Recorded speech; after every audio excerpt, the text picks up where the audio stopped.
Neste momento está sendo gravado, professora, pode continuar. Perfeito. Senhores, bom dia. Eu sou a professora Makeller. Eu sou formada na Anhanguera de Santana. E é um prazer imenso estar aqui com vocês. E, principalmente, eu fico muito agradecida pela alteração do nome desse congresso. Porque vocês que estão chegando agora, eu fui presidente desse congresso na sua 12ª edição. E, no tempo, nós chamávamos de CIO. E o espírito de quinta série que habita em mim nunca conseguiu trabalhar direito dizendo que estava no CIO, no Congresso Internacional de Odontologia. Então, esse nome é muito melhor, parabéns aos envolvidos. Brincadeiras à parte, eu sou cria da casa também. Eu me formei nessa unidade, eu me formei na Unidade Santana. Atualmente, eu faço parte do grupo de pós-graduação da Universidade de Guarulhos. Eu sou coordenadora do curso de odontologia da Universidade de Anhanguera de São Bernardo do Campo. Eu sou responsável técnico da Clínica Escola da Universidade de Anhanguera da Vila Mariana. Eu tenho aulas em todos os cursos da área da saúde na Universidade de Anhanguera de Guarulhos. Eu sou formada em odontologia pela casa, eu sou mestre em biotecnologia, inovação e saúde, e eu sou doutora em periodontia e implantodontia. Atualmente, a minha linha de pesquisa já caminha para o pós-doc, e é um prazer muito grande estar aqui na casa de novo. É muito bom saber que nós conseguimos viabilidade de mercado de alguma forma. Essa semana, anterior ao congresso, eu estava palestrando na Universidade Federal de Pernambuco. Eu sou dentista Sorrir Faz Sorrir pela Colgate. E atualmente eu tenho um patrocínio da Dental Clean. Muitos de vocês já me viram no CIOSP, no quiosque da Dental Clean, aquela filinha pequena das suas 5 horas. E a Dental Clean oferta para a gente insumo de higiene básica para que haja aí, ações e intervenções em comunidades extremamente carentes. E, além de tudo, eu faço parte do grupo de ensino de pós-graduação da FADOSH. Oh, meu Deus, bom dia, gente! A gente começou a gravar agora, eu só queria falar mais um ponto. Deixa eu falar com ela. Ontem aconteceu das pessoas não terem o cuidado de... Bom dia, Makeller. Né? E a gente vê tudo que estava acontecendo. Estava sem currículo, Makeller. Então, eu vou pedir para vocês terem uma atenção, para vocês manterem a câmera ligada. Coraçãozinho, viu? É todo seu. Boa aula. Muito obrigada, tá? Voz, que acabou de falar alguma coisa que estava acontecendo no fundo com as câmeras ligadas, eu quase... de novo, fala de novo, minha pessoa. Aí eu perguntei só se você estava sem currículo. Sim. Não, mas tem uma voz finalizando gravação da palestra, que parece que tivemos uma intercorrência ontem. Essa voz saiu bem no fundo da reunião. Entendi. É? Sim. Eu não sei, acabei de chegar, Makeller, só fui para dar um oizinho para você aí, realmente. Mas deve estar tudo correndo bem, está gravando, está tudo em ordem. Tá tudo certinho. Obrigadão mais uma vez, viu? Eu que agradeço de voltar para casa. Opa, você nunca saiu dela, você sabe disso. Sim, é verdade. Eu sou literalmente falando a cria da casa que mais insiste em ficar na casa. Porque hoje eu respondo por 3 unidades da casa. Pois é, daqui a pouco você é dona, é sócia já. Deus te abençoe e te guie, porque se for da vontade de Deus, essa filha está pronta para ser rica. Valeu, boa aula. Obrigada, meu João. Obrigado. Senhores, além de eu ser da casa, eu atuo em outras universidades. Eu trabalho com... Quem é que está de outro lado? Makeller e o... Diego.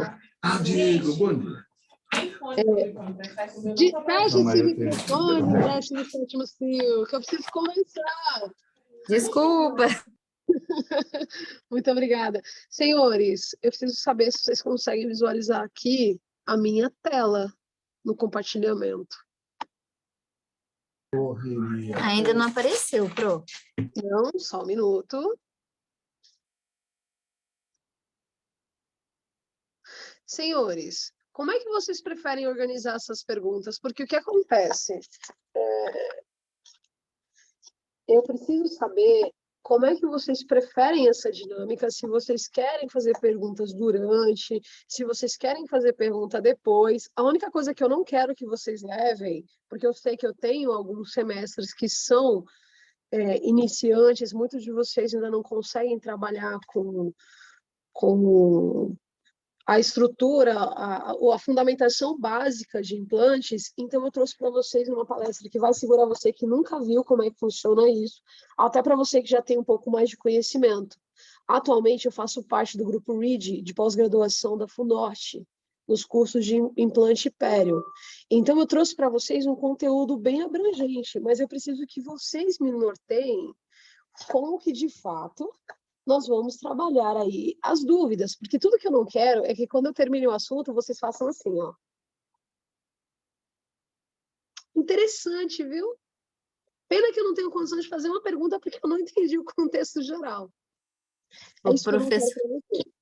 Ô, professora, desculpa te interromper. Então, isso eu ia te perguntar também, como a senhora prefere. Se a senhora quiser, eles podem enviar pelo chat, e no final da palestra eu pergunto para a senhora esclarecer as dúvidas. Ou se a senhora quer que interrompe, abra o microfone e pergunte, isso é uma escolha da senhora. Prefere que abra o microfone? Prefiro que abra o microfone, conversa comigo, por um motivo bem simples, meus queridos. Eu prefiro que vocês interajam, que vocês tirem suas dúvidas, e eu não esteja falando de um assunto aleatório aqui na frente. Eu preciso saber, minha tela já subiu? Ainda não, Pro. Só está aparecendo a senhora. Eu vou sair da sala e vou entrar novamente para ver se eu consigo, ok? Ok. Só mais um momento.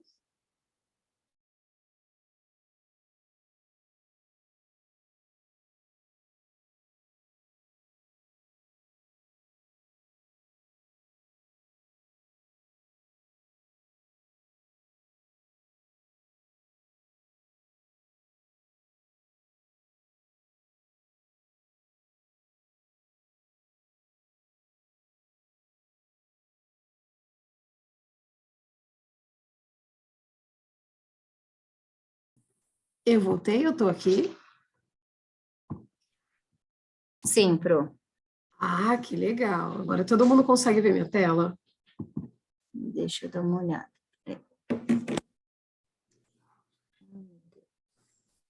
Um momentinho, Pro. Fica à vontade. Que agora é o meu que deu problema aqui, só um momentinho.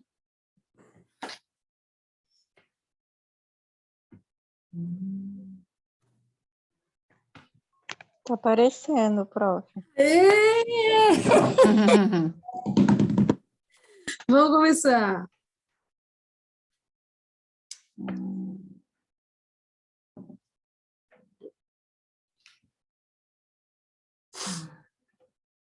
Vocês já conseguem ver aí os meus slides? Tá Sim. aparecendo. Sim, Pro. Eu falo que nem a mulher da cobra, porque se tem alguma coisa que eu tenho muita paixão, é pelas aulas, tá? Mesmo acumulando alguns trabalhos administrativos, o grande amor da minha vida é a sala de aula. E eu já nasci professora dentro desse quadradinho que é o via Teams, via Zoom, porque assim que eu assumi a docência, entrou a pandemia. Então, por favor, conversem comigo, estejam comigo, me parem todas as dúvidas que vocês tiverem, ok? Vou iniciar agora, de fato, o conteúdo. Hoje eu vou apresentar para vocês biomateriais para regeneração óssea, tá? Essa é uma pesquisa que foi realizada na Universidade de Guarulhos pela Univeritas. Então, por esse motivo, levo o brasão das mesmas no conteúdo da disciplina, tá? Vou começar com vocês, trazendo para a nossa realidade aquilo que é um contexto, que é o motivo pelo qual você cursa odontologia.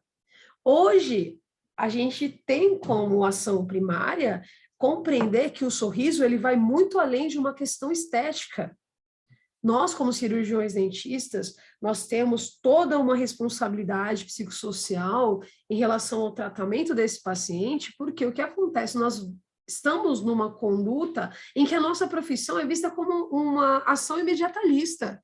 O cara vai no teu consultório, ele te dá 2 horinhas para você fazer o que tiver que fazer, ele sorrir novamente com aquela integridade daquela condição bucal que ele mesmo não tratava há anos.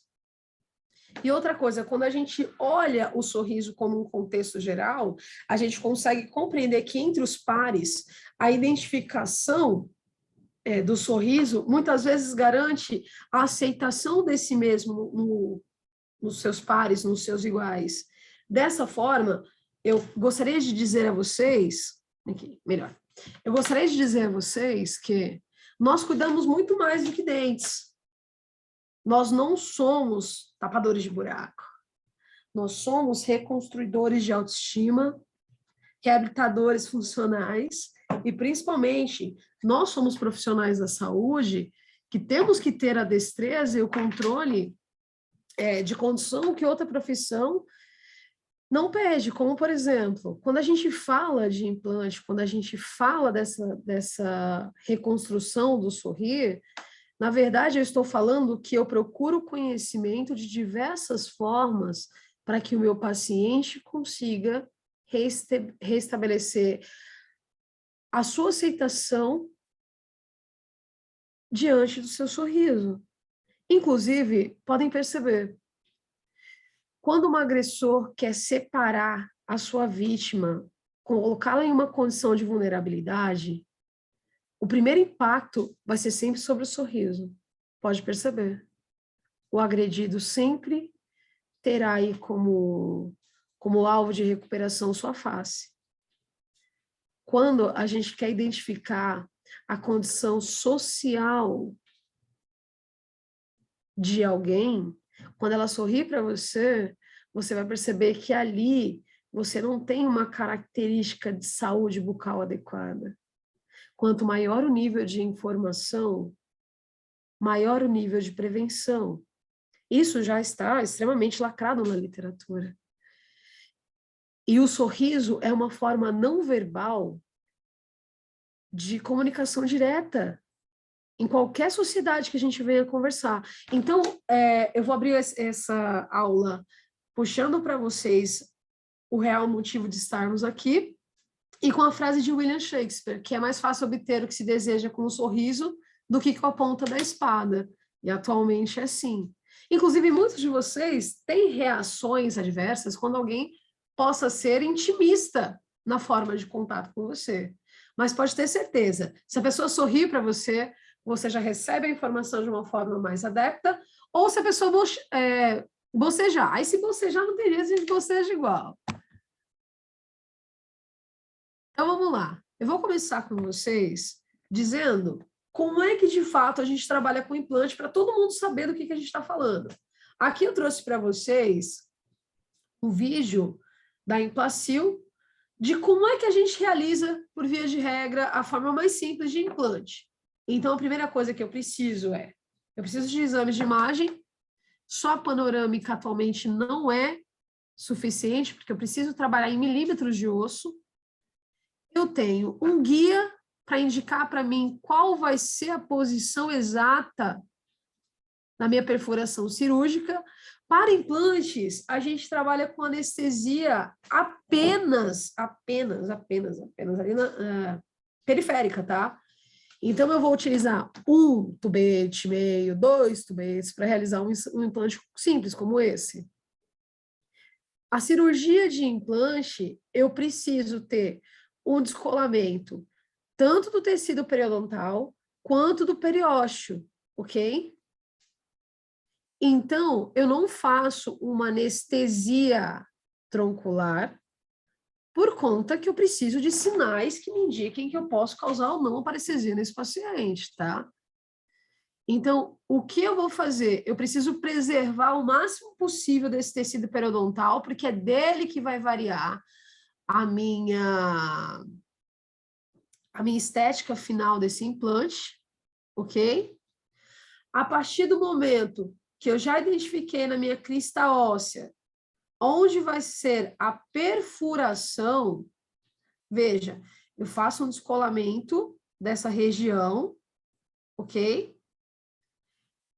Essa perfuração nós vamos seguir de acordo com as pontas que vem no seu kit para implante. Então, olha só, se eu vou trabalhar com implante da marca X, eu preciso de um grupo de pontas da marca X.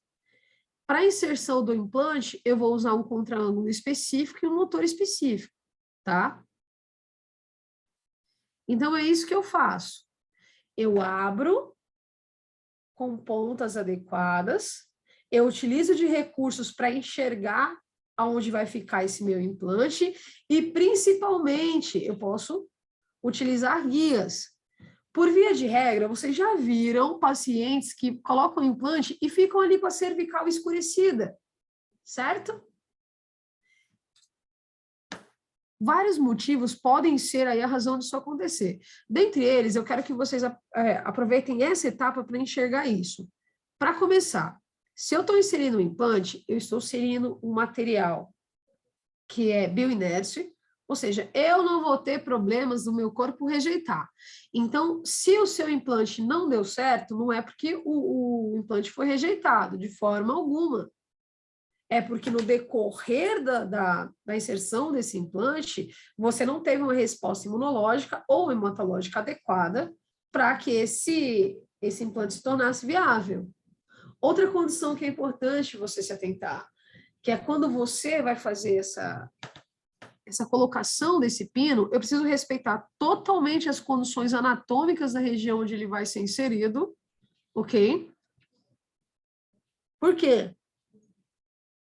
Porque eu tenho ali regiões extremamente importantes. Você não pode simplesmente inserir um implante de qualquer tamanho e jogar esse implante dentro do seio paranasal do teu paciente. Já pensou? Imagina a sinusite que esse cara vai viver depois disso. Então, para ficar esteticamente adequado, quando eu coloco o implante, eu sempre vou procurar, dica de ouro, eu sempre vou procurar a parede palatina para essa inserção, ok?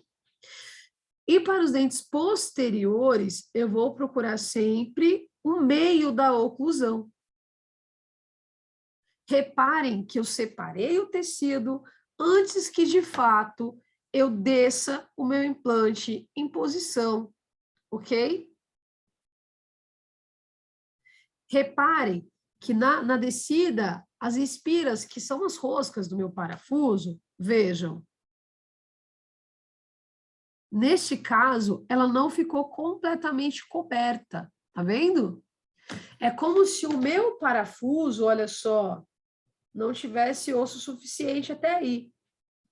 Claro que eu ainda tenho recursos para baixar um pouco mais esse pino, para eu ter um pouco mais de zona de contato e um pouco mais de resistência, ok? Mas em alguns casos eu não consigo. E quando as espiras ficam para fora e eu preciso da resistência, é que vai entrar os meus biomateriais. Oh! Então, olha só, o que eu quero que vocês percebam é, para eu de fato ter a inserção adequada do implante, toda a região do meu implante precisa estar circuncisada por osso. Porque depois vai ser um tal de, caiu o meu implante comendo pão, que vocês não têm ideia. O pão é muito melhor do que qualquer fórceps, viu, gente? Porque o pão quebra dente, o pão arranca dente, o pão é terrível. Inclusive, vamos lá, em relação ao que está acontecendo o meu implante, após ser colocado na região de osso, eu vou colocar, ok? Uma forma de proteger essa rosca que vai receber a coroa, tá certo? Isso aí que ele vai inserir, esse pauzinho branco, ele é um enxerto. E é disso que a gente vai falar hoje, desses biomateriais, tá certo? Repare que ele vai entrar com enxerto naquela região onde as espiras ficaram, olha só, para fora.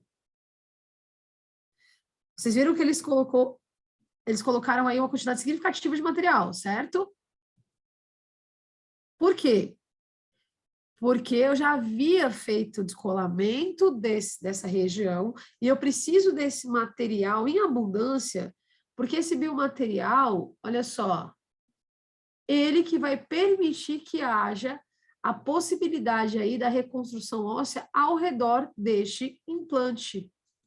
Eu sempre vou fazer sutura para tentar aí a correção, a cicatrização em primeira intenção, tá?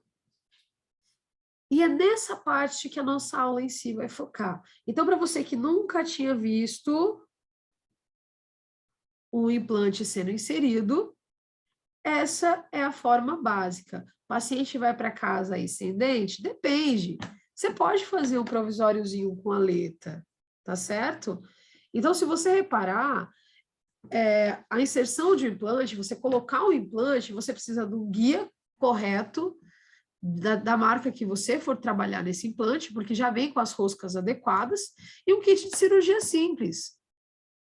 Galera, tranquilo até aqui?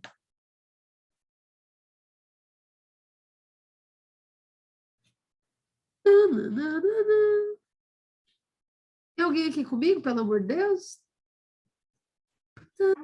Tem sim, Pro. Tem alguém aqui! Uhul! Então vamos lá, gente. Vamos falar agora um pouquinho de como a gente dividiu a nossa aula de biomateriais. Agora que todo mundo sabe do que a gente está falando, ok? Mesmo você que está começando agora, para você que já tem um pouco mais de experiência. Nós vamos falar do histórico, nós vamos falar dos biomateriais disponíveis e nós vamos falar aí da aplicação clínica dos biomateriais em si, que é o nosso tema de fato. Então, vamos começar lembrando que durante a história, a necessidade do homem em repor, em regenerar os seus tecidos, justamente por conta da condição de reconhecimentos entre os seus pares. Quando eu falo reconhecimento entre os pares, eu não estou falando somente de uma questão estética, tá? Mas a gente costuma, não é uma condição divergente da nossa sociedade. A gente costuma excluir aquele que é diferente da gente. É uma condição cultural dessa sociedade, dentro do nosso berço histórico. A gente trata as nossas condutas sociais de acordo com aquilo que a gente reconhece como parecido com o nosso, parecido com a gente. Ok? Isso para tudo. Isso para as relações interpessoais, isso para as relações de trabalho, isso para as relações entre gente da mesma equipe, enfim, entre todas as condições. Então, no decorrer da história, uma coisa que chamava muito atenção e ainda é motivo de diversos estudos, que é essa questão da necessidade da regeneração que o homem procura.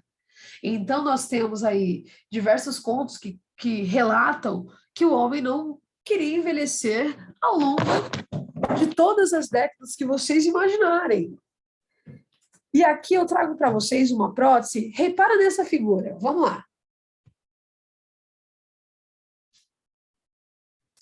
Essa figura é o quê? Essa figura é um pé mumificado. Mas separem esse dedão. Se você for olhar esse dedão, ele foi refeito, porque, obviamente, o pé embaixo perdeu esse elemento em algum momento, e você tem um dedo refeito em madeira e vidro. Olha só, essa unha mesmo é vidro, o dedo é madeira, e os demais dedos estão mumificados. Essa é uma prótese que foi encontrada na tumba de uma filha de sacerdote que viveu entre 950 e 710 anos antes de Cristo.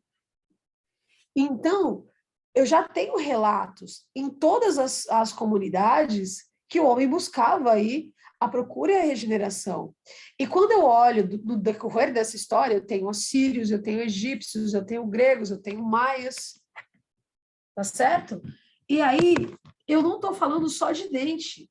Por que eu não estou falando só de dente? Porque o meu paciente não é só dente. Eu estou falando de próteses de pé, próteses de orelha, próteses de mão. O Capitão Gancho é um conto infantil que te remete a essa condição. Então, existem relatos, existem provas, existem achados mais antigos, como, por exemplo, no Museu de Arlington, Eu tenho achados que indicam que em todas as sociedades, em algum momento, o homem já procurou adaptar-se a órgãos perdidos. E durante a evolução da odontologia, que é a odontologia que a gente conhece hoje, com diversos recursos, nós ainda continuamos nessa busca na condição da regeneração em todas as áreas.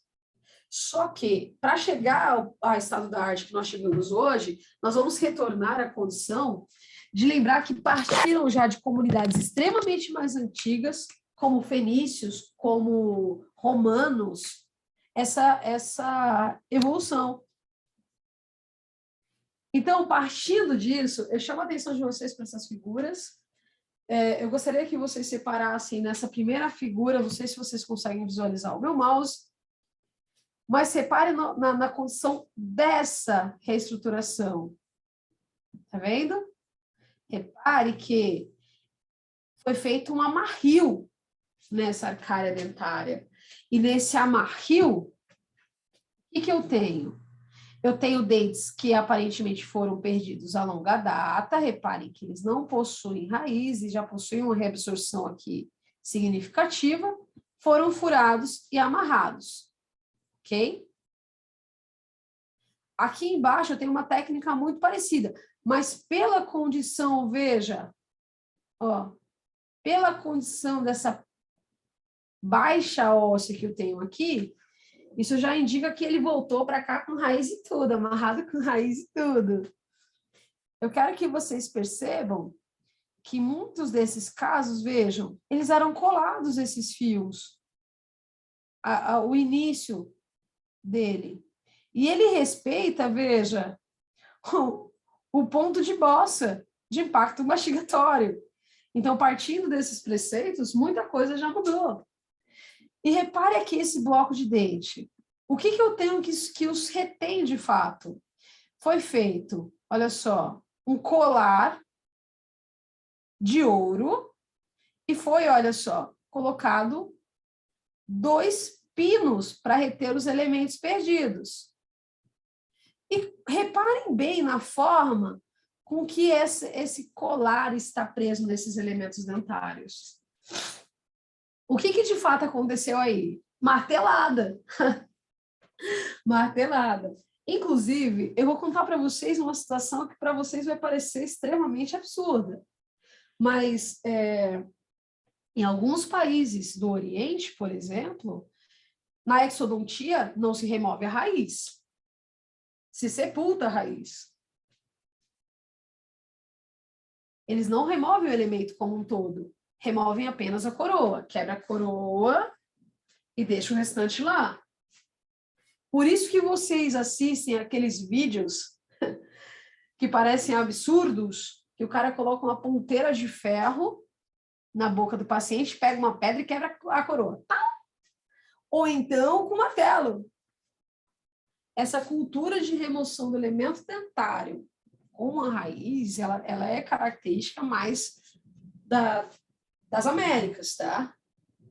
E agora eu quero que vocês percebam aqui essa condição dessa prótese aqui, ó, é uma prótese total. Eu quero que vocês separem aqui a posição de bordo dessa prótese. Tem a possibilidade dessa prótese, olha o parafuso para fora aqui. Tem a possibilidade dessa prótese aqui ser confortável? Nenhuma. Olha o impacto que eu tinha sobre essa mucosa diante de uma prótese nessa condição. Mas, poxa, essa prótese era o que tinha de mais moderno. E eu quero que vocês separem nos dentes dela. Eram dentes de marfim, indicando conduta social extremamente alta. Era só os riquinhos que tinham essa condição de manter marfins em sua prótese. E aí, veja, num período não tão distante, eu tive aí a evolução disso. E a evolução disso é o que hoje a gente tem de prótese total. Então, só para ficar bem claro do que a gente está falando, nós temos relatos de regeneração no decorrer da história desde 3.000 anos antes de Cristo, tá? Mas nós temos, durante os séculos, pontos significativos que mudaram a história das nossas reabilitações. Então, Alex do Show, em 1960, é uma característica significativa disso, pois começaram-se, a partir daí, a compreensão de pontos onde eu poderia restabelecer a minha cárie dentária utilizando aí materiais cirúrgicos que até então eram focados apenas para a ortopedia. E a técnica em si da implantodontia se deu em 1988. Nós temos um nome extremamente forte, que definitivamente é o pai da implantodontia, que é o Bradmark. Inclusive, nós respeitamos seus protocolos até hoje. A utilização da condição médica para restabelecer, reabilitar funções, tomou grande forma na Revolução de 1920, porque aí a gente começou a entender que a fisiologia não podia se separar durante a leitura aí dos materiais que eu achava viável para a reabilitação. E aí, como a gente está falando de implante, implante vai no osso. Eu preciso de osso. Osso é o meu foco, tá? Eu vou lembrar para você que o osso, ele não é só aquela barra morta de cálcio. Ele não é aquela coisa que está no seu corpo que não te causa dor. Pelo contrário, o osso, ele é um tecido extremamente dinâmico. Então, vamos lembrar aí sobre a condição do meu tecido ósseo. Dentro da condição do meu tecido ósseo, eu tenho a associação da formação estrutural desse tecido com o tecido conjuntivo. Se eu não tiver osso, eu não tenho movimentação muscular, porque ele, de fato, vai ser o arcabouço para tudo que eu venha realizar. Então, osso e músculo trabalham de forma síncrona, certo? E o meu osso, ele vai também funcionar como reservatório de íons minerais do meu corpo. Ele que vai ser o meu maior reservatório, por exemplo, de cálcio. E eu vou lembrar para vocês que o cálcio... o cálcio é apenas para deixar os meus ossos fortes. Não, o cálcio não é para deixar apenas os seus ossos fortes. O cálcio é essencial para a produção de ATP. O cálcio é essencial para a respiração celular. Certo? Então, o meu esqueleto vai servir, ok? De base para que esse reservatório não me falte. O que acontece quando o corpo não produz mais ATP? Se chama rigidez pós-mortem. Quer um exemplo bacana disso? Quando a pessoa morre, ela fica rígida. E ela fica rígida a tal ponto que, se você colocar duas cadeiras de costas uma para outra e colocar essa pessoa deitada sobre o encosto dessa cadeira, ela vai permanecer da mesma forma que você vai colocar lá. Ela não dobra a coluna. Ela não relaxa a musculatura. Por quê? Porque sem ATP não tem respiração das fibras musculares, logo aquele órgão vai ficar extremamente rígido. E o osso por si só, eu tenho que lembrar que todo o processo dele é dinâmico. Porque o osso, ele passa por remodelações constantes. Por quê? Porque durante essa remodelação é a liberação desses íons para minha circulação de forma adequada, que eu possa distribuir isso aí. E claro, se ele passa por remodelação, é claro que ele vai ter capacidade regenerativa. Quer um exemplo bacana disso? Faz de conta que você conhece alguém que caiu de moto e quebrou a perna. Geralmente é tibia e fíbula que a gente quebra, tá? A pessoa que vos fala mesmo já passou por isso. Vamos entrar, então, com uma forma de mobilizar esse osso para que haja aí a reparação tecidual, e essa pessoa, a partir daquela data, vai ter o que? Um calo ósseo. Pode quebrar a perna todinha, mas na região onde ela tiver o calo ósseo, ela vai ter uma zona de resistência maior. Por quê? Porque o seu corpo, de forma dinâmica, fez com que, durante a capacidade regenerativa, desse mais sustentação para aquela região, porque ele sabe que ali já foi um momento de fragilidade. Então, galera, quando eu falo de osso, eu tenho que me lembrar que ele tem uma distribuição vascular, ele tem uma distribuição linfática, ele tem uma distribuição histológica que permite aí essa troca e essa condição dinâmica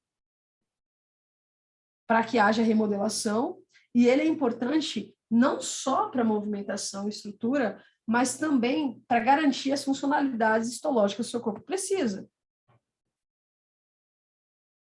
Vem com a tia aqui e dá uma olhada nisso aqui. O que isso aí é? Isso aí vai falar para mim como é que o osso passa por remodelação. Então, olha lá, eu tenho células específicas que trabalham nessa remodelação.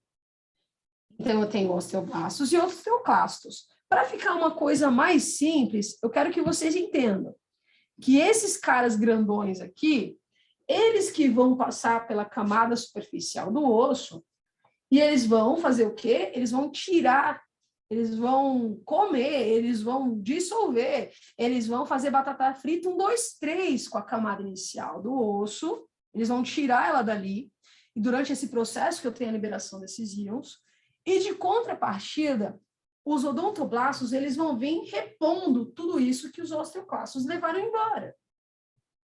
Para você compreender bacana isso daqui, ó. Pra você compreender bacana.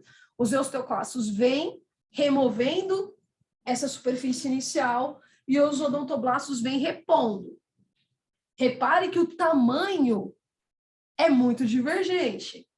Então, para repor o que o osteoclasto faz, olha lá atrás, eu tenho 3 odontoblastos, tá certo? Tenho 4, eu tenho 5, eu tenho 10. E quando eu tenho um desequilíbrio nisso aqui, aí o que eu vou ter? Eu vou ter uma desmineralização maior ou eu vou ter uma reposição maior. Mas não é assunto para agora. Isso eu quero que vocês entendam o contexto inicial. E aí eu quero que vocês se lembrem também, porque eu sei que todo mundo está com essa disciplina em dia, que é o seguinte: tudo aquilo que reage no meu corpo precisa de um ponto de ativação, precisa de um ponto de regulação. E quem vai fazer o ponto de ativação e regulação? Uma molécula chamada Rank ligante, ou Rank L. E esse Rank L vai se adequar na célula de remodelação e vai ativar essa célula. Aí, a partir daí, ela vai trabalhar e trabalhar com força. Quanto maior a ativação, maior a condição dessa desmineralização inicial. Só que é claro que eu não vou deixar de regular o quanto eu vou perder dessa camada inicial. E quem vai regular isso de fato para mim é essa galera amarelinha aí. Para você que não pegou o nome, essa aqui, ó, é a OGP. Ela vai fazer o quê? Ela vai competir com as células de remodelação para regular isso daí. Agora eu vou chamar vocês para compreenderem da seguinte forma. Vou colocar um caso clínico para vocês analisarem. Quando um paciente tem doenças degenerativas do tecido ósseo, vamos colocar uma osteoporose aí na vida. O que ela tem? Ela tem uma descompensação nos itens regulatórios. Então, ela tem uma desregulação entre a quantidade de Rank L e a quantidade de OPG. Porque aí ela vai ter uma condição muito maior de desmineralização do que de reposição. Ok? Quando eu trabalho com implante, a qualidade do meu osso vai derivar disso daí também. Por quê? Porque aí eu vou entender que existem condições de pacientes que não são ASA1 que significativamente fazem diferença. Paciente hipertenso, paciente diabético, pacientes que eu tenho conhecimento que histologicamente não terão a mesma resposta, eu preciso me atentar no quê? Na condição de regeneração desse tecido. Nem sempre eu vou conseguir uma vascularização adequada para que isso aconteça. E é esse o motivo pelo qual eu vou usar o enxerto ósseo. Olha que legal! Então, o enxerto ósseo, ele nada mais é do que a necessidade de eu repor essa estrutura perdida através de técnicas para permitir que o meu organismo consiga se recuperar. Ok? Gente, tranquilo até aqui?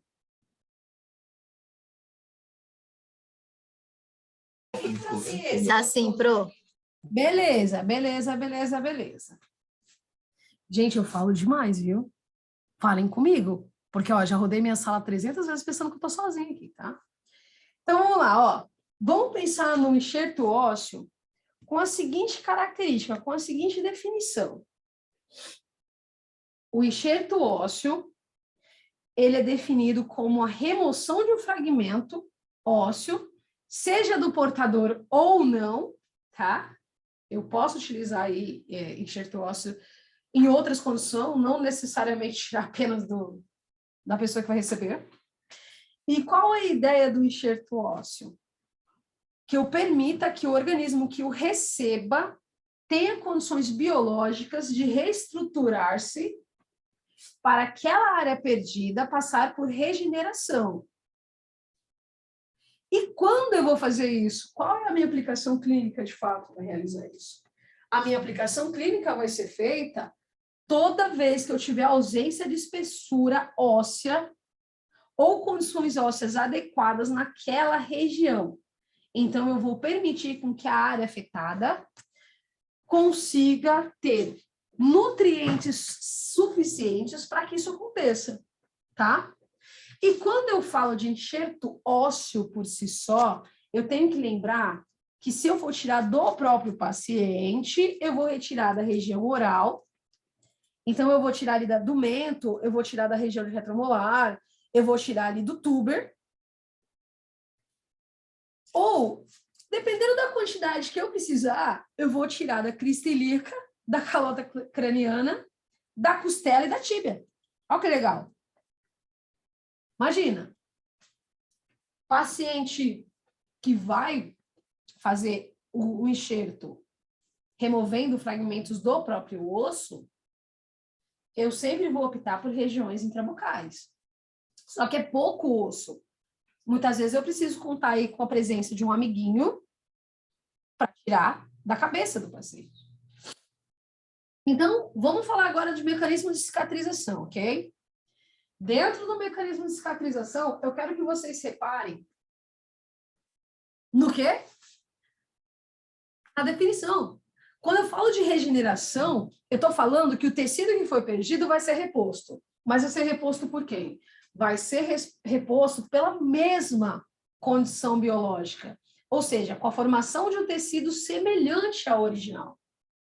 E quando eu falo de reparo, eu falo da formação de um tecido fibrovascular. No caso, eu quero que vocês compreendam que o tecido inicial para o arcabouço de formação da regeneração parte de um tecido fibrovascular. Porém, eu preciso permitir que esse organismo consiga, de fato, reposição e deposição mineral calcificada para que eu possa falar que houve uma regeneração óssea, tá? Quando eu falo de regeneração de gengiva, de estética vermelha, eu sei que no reparo eu não vou ter as mesmas condições histológicas, então eu não tenho mais ligamento periodontal, eu não tenho mais cemento, mas o reparo sempre vai ser epitélio adicional. É sempre uma gengivinha um pouco mais grossa, que é para você conseguir ali dentro daquela região ter uma condição de adaptação biológica adequada. Quando eu falo de regeneração, tem que ser o mesmo tecido. Obrigatoriamente, tá? Existem alguns casos que, para conseguir a regeneração, eu preciso que ela seja guiada. E essa condição guiada, eu vou utilizar outras ferramentas assertivas para que isso aconteça. Então, reparem nessa figura, ok? Eu preciso que vocês separem como é realizada uma exodontia simples. Então, durante o uso da exodontia simples, eu tenho um elemento dentário, eu tenho a trabécula vestibular e a trabécula palatina. Obrigatoriamente, na trabécula vestibular, ela é mais fina, tá? E na trabécula que eu tenho na palatina, ela é mais resistente. Então, para a gente do implante, esteticamente falando, trabalhar na parede vestibular é um risco. E esse risco é dado por quê? Porque quando o paciente tem um fenótipo gengival mais fino, você vai conseguir ver o colo do implante através do quê? Através da parede gengival. Repare aqui na figura 2, que quando eu faço a remoção desse elemento, que meu alvéolo está aberto, durante o processo de cicatrização, eu preciso de sangue. Todo o processo de cicatrização precisa de vascularização, ok?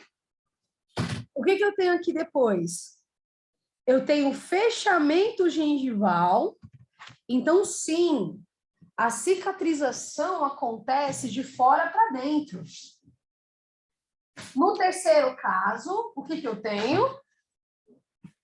Eu tenho a gengiva já reestabelecida, só que eu quero que vocês separem em relação ao primeiro molar, ao incisivo que ficou aqui entre nós. Olha só, olha para onde ele está, olha quanto tecido na frente eu tenho, e esse aqui, cadê? Repare que essa trabécula menor de osso corticoide ficou para onde? Ficou para a reabsorção. Então, repara o quanto eu perdi nesta direção, porque ele cicatrizou para cá, ó. Então, quando a gente trabalha essa divergência, para chegar a um ponto esteticamente adequado, eu preciso repor o que foi perdido, tá? E para eu poder repor, eu preciso entender isso aí, tá? E eu preciso entender que o meu enxerto vai ter que ser ósseo-condutor. É quando? Quando ele permite que o novo tecido ósseo consiga utilizar a sua superfície para que haja aí essa cicatrização adequada. Ele vai ser osteogênico, tá? Osteogênico é quando ele é capaz de estimular a formação de tecido ósseo novo, porque ele já possui uma carga de células. Osteoindutor, quando ele consegue, dentro da sua estrutura, diferenciar as células que eu preciso para que essa regeneração seja adequada. No tempo que eu preciso. Regeneração que eu tiro a casquinha no meu machucado e ele vai ter que criar outra casquinha, eu tiro a casquinha, ele cria outra casquinha. Reparem que quanto mais se tira a casquinha, mais ao redor essa pele vem diferente, ela não vem igualzinha. Por quê? Porque à medida que eu preciso de velocidade para reestruturar tecido, eu não consigo regenerar, eu só consigo reparar. E, obviamente, eu preciso que seja biocompatível, porque eu preciso que a resposta do meu corpo seja favorável. Não adianta nada eu colocar lá a estrutura de osso sabendo que ele possui células já do próprio paciente, ele foi tratado, ele consegue fazer o arcabouço e gerar uma infecção terrível no paciente por antigenia. Então, partindo desse preceito, nós subdividimos os biomateriais, tá? E os biomateriais a gente sempre vai classificar pela origem, porque é a origem que vai dizer para você como o seu paciente vai reagir. Então, dentro desses biomateriais, eu espero que eles trabalhem regenerando a curto prazo, eu espero que eles sejam reabsorvidos de uma maneira que eu consiga entender o quanto daquilo eu vou perder e quanto daquilo eu consigo de ganho ósseo. Eu preciso colocar esse material de acordo com qualquer ferida cirúrgica que eu venha abrir. Eu preciso que ele tenha aquelas características que nós citamos nos slides anteriores. Eu preciso que ele promova o crescimento ósseo. E, claro, para você que está um pouquinho mais dentro da nossa área, você sempre vai optar por biomateriais de regeneração óssea que tenham entre 100 e 400 micrômetros, tá? Por quê? Porque é o que eu preciso para que eu tenha células adequadas naquela região. Se eu tivesse um grão de atuação muito menor que isso, as suas células de remodelação não vão passar. Lembre-se que eu tenho as células grandes, tá? E aonde não passa células grandes, como odontoclastos e macrófagos, eu não tenho reestruturação vascular. Eu não tenho angiogênese. Ok? Então, focando aí na origem, eu tenho enxertos que são autógenos, tá? Que é aquele que eu tiro do meu próprio paciente. Eu tenho enxertos que são halógenos. Aí, o que é o halógeno? É originado de outro indivíduo da mesma espécie. Ou seja, banco de osso. Ou seja, houve um óbito e esse óbito foi utilizado parte do esqueleto para a produção de enxerto halógeno. Eu tenho um enxerto xenógeno, que é originado de outra espécie, aqui no nosso país. Geralmente é equino, ovino ou gado, tá? Eu vou utilizar o osso desses animais para induzir a minha regeneração óssea no meu paciente. E, claro, eu tenho os enxertos alopásticos, que nada mais é do que enxertos sintéticos, 100% feito em laboratório. Vamos discutir um pouco deles, ok?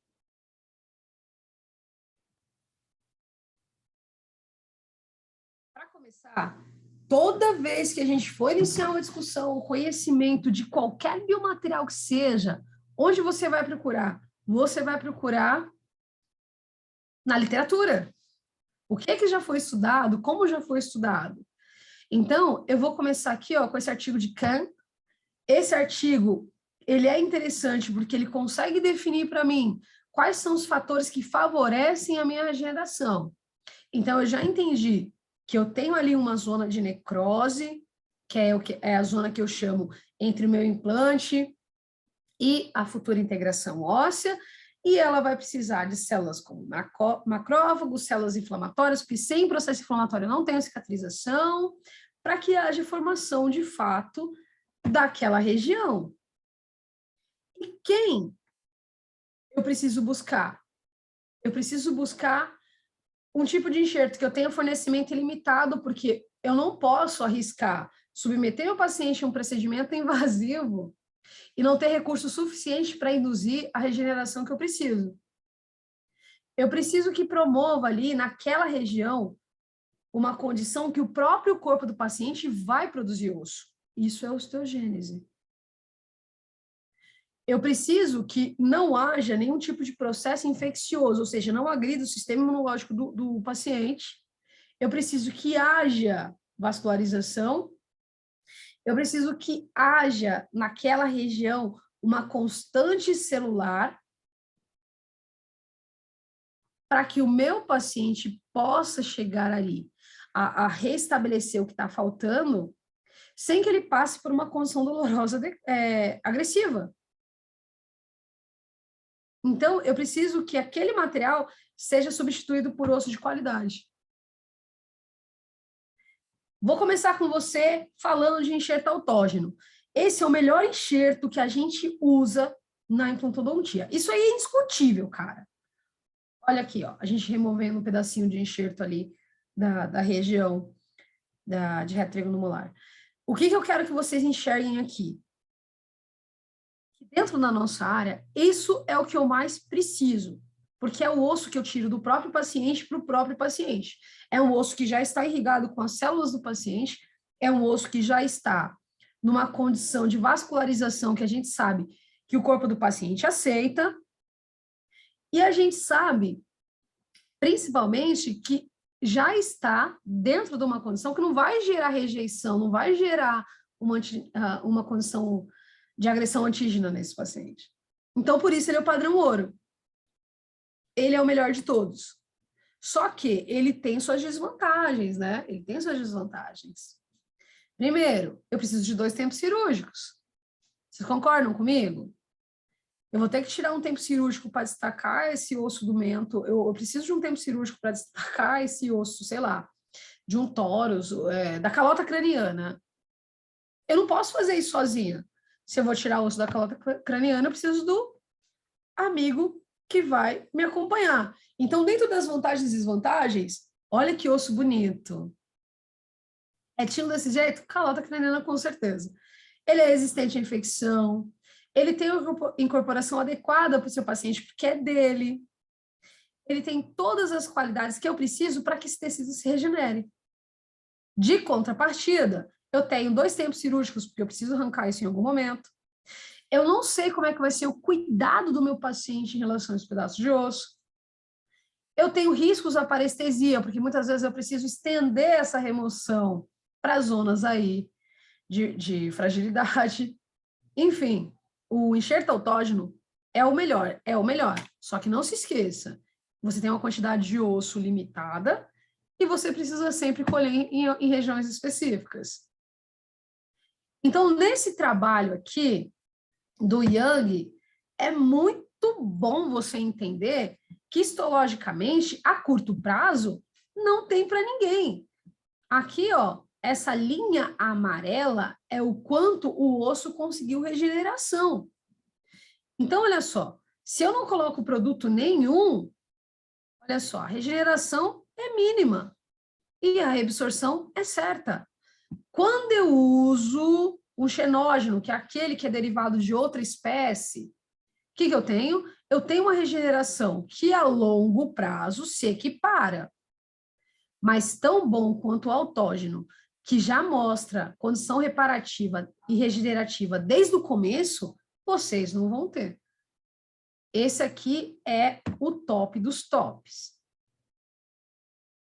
O enxerto halógeno, por sua vez, ele é um grande bloco de hidroxapatita. Então, eu tiro do indivíduo da mesma espécie que já morreu. Tá? E aí, o que vai acontecer? Os bancos de ossos vão fazer o quê? Vão preparar, vão desproteinar, vão tirar todas as condições que o seu sistema imunológico vai reagir de forma negativa, e para isso tem normas de controle significativas. Então, a gente respeita as normas de controle do American Association de Tissue Banking. Por quê? Porque se eu não tiver esse controle, eu vou ter grandes problemas, inclusive grandes processos. Então, você consegue comprar o osso em todos os formatos que você imaginar, e esse osso pode vir ou não pronto. Lembrando que para preparar todos os enxertos, sem exceção. Se você trabalha com fragmentos dessa forma, você precisa deixar particulado. E aí vem um lado psicopata pra caramba da nossa profissão. Imagina que você tirou o enxerto da cabeça do paciente, calochinha craniana. E você está conversando com ele e você está moendo o osso da cabeça dele na frente dele para você colocar no seu enxerto. Imagina. Ah, então, seu José, e você deixava no osso. É que eu tô aqui, ó, você viu o jogo do Palmeiras ontem, do Corinthians, você viu? E quando você procura outras condições, como, por exemplo, um dermatologista, o cara vai arrancar uma pinta tua, o cara te coloca no centro cirúrgico. A condição psicológica desse paciente tem que ser analisada, tá? Como, por exemplo, vai ter paciente que você vai falar assim, seu João, nós vamos retirar osso do senhor mesmo em 2 tempos cirúrgicos. É um procedimento mais caro, mas as chances de sucesso são maiores. Ele vai falar, eu não. Você vai arrancar um pedaço da minha calota craniana para fazer? Não quero. Quero uma coisa mais simples, menos invasiva.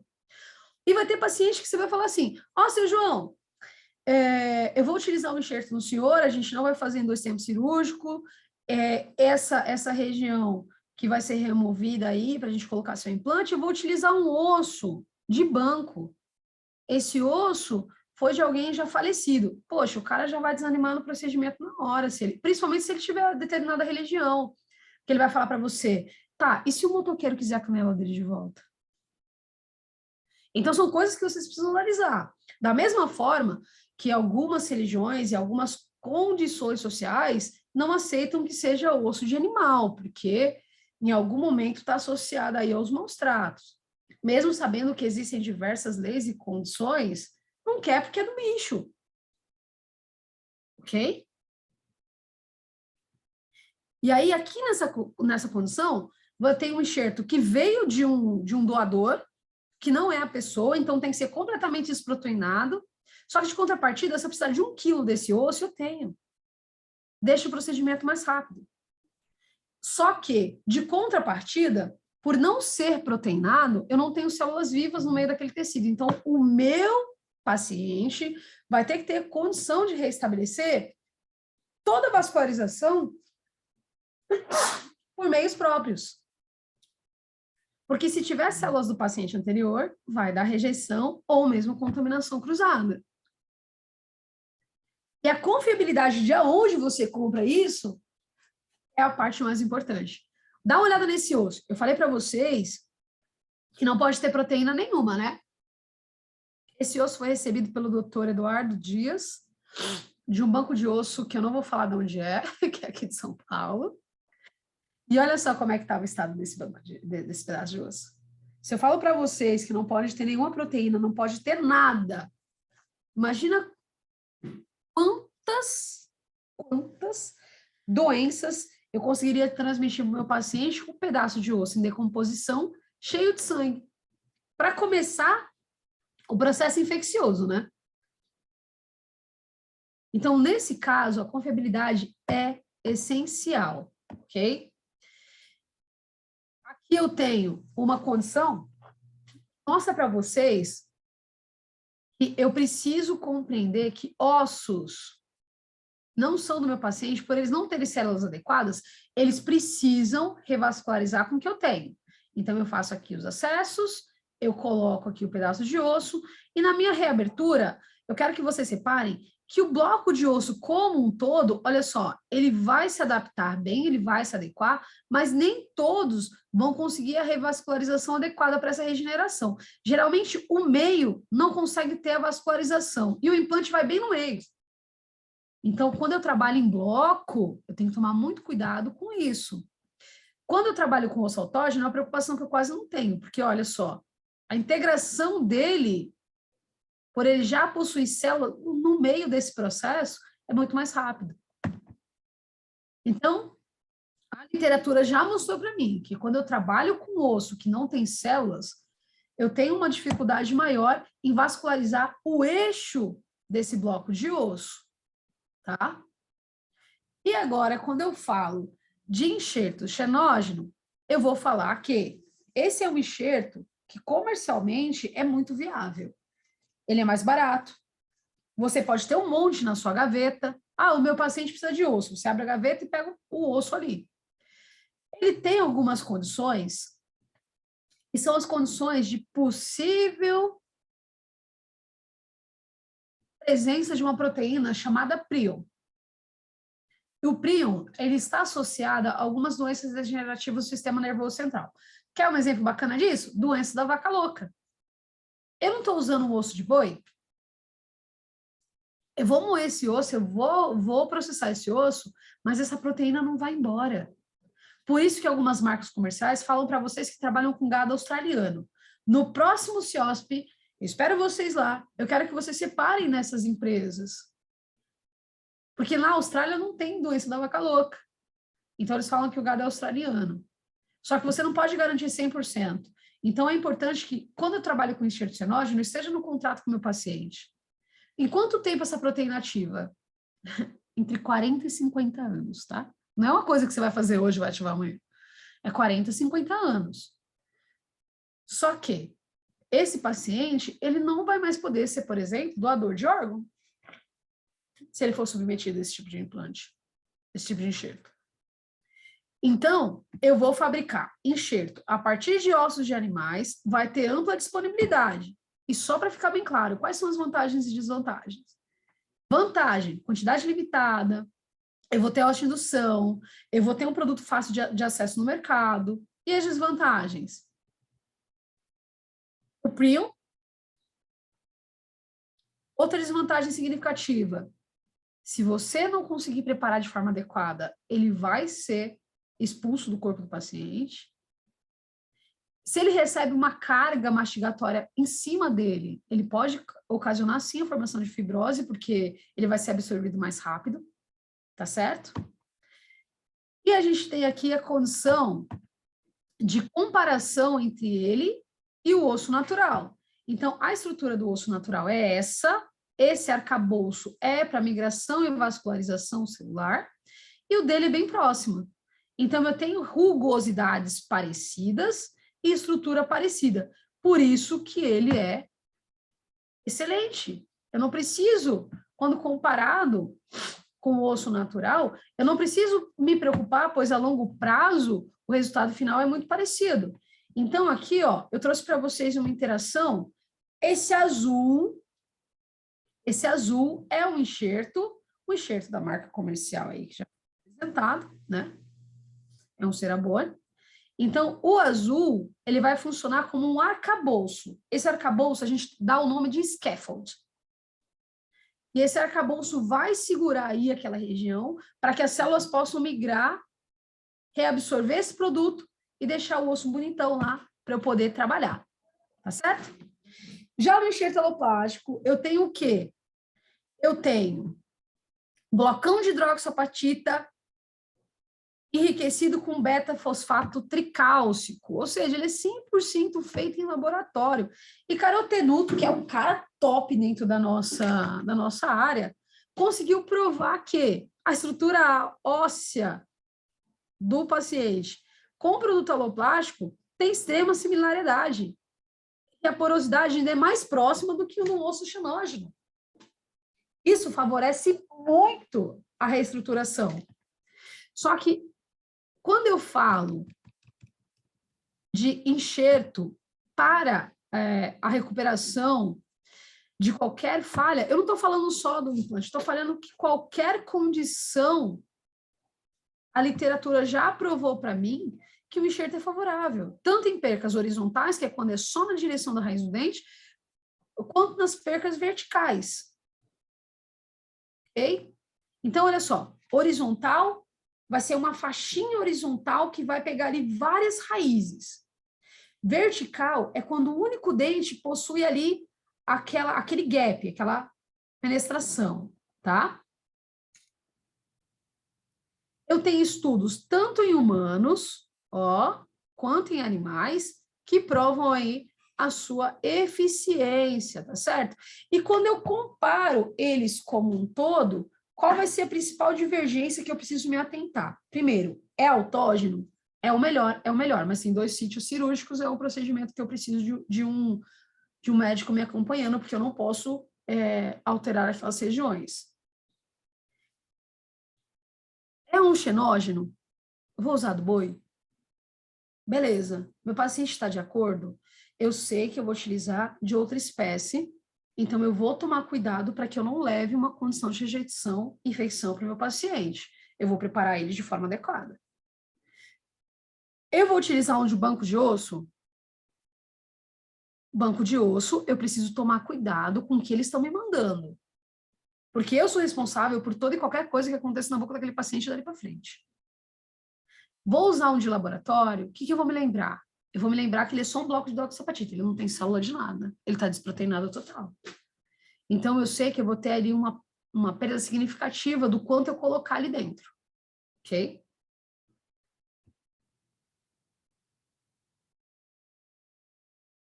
Regeneração guiada, que eu havia falado para vocês, nada mais é do que, vejam, eu tenho já um osso que passou pela remodelação, eu perdi essa altura, eu perdi a condição de colocar os meus implantes de forma adequada.